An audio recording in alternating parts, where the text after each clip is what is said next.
한개캄상这些类。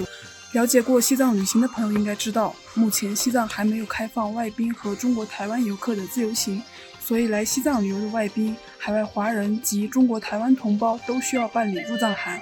如果在乘火车或飞机入藏时没有入藏函是不能通行的，因为登机或上车会当场查验，其中飞机需要入藏函原件，火车可用复印件或打印件。那这个入藏函要如何申请和办理呢？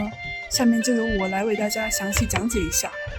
首先，各位要明确的一点是，个人是无法直接申请入藏的，只能通过具备资质的当地西藏旅行社代为办理。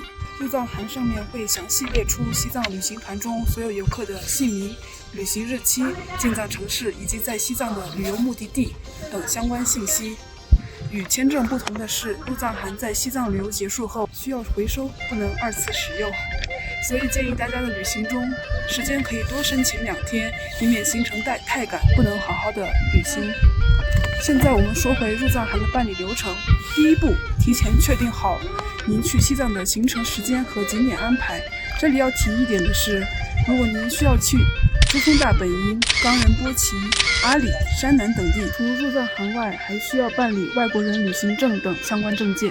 第二步，联系好当地旅行社，和旅行社人员确定自己的行程路线、签证和护照的复印件或者照片以及其他个人资料即可。第三步，就只需等待西藏当地的旅行社携带资料到西藏旅游局办理即可。办理时间也要依据行程内容来定，一般入藏函签发需要7到14个小时的工作日。文件签发后，我们会邮寄到您所在的中国暂住地址。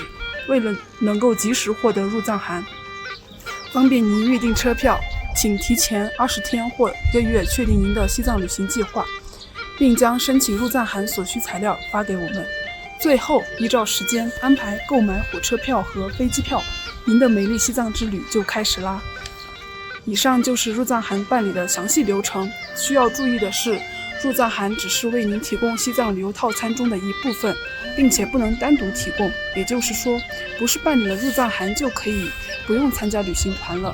根据相关规定，外籍游客前往西藏旅游是必须通过旅行社参团才可以去参观景点的，所以不要有侥幸心理哦。入藏函申请成功后，请不要随意更改进藏城市以及进藏日期，否则您就要重新申请入藏函了。谢谢大家。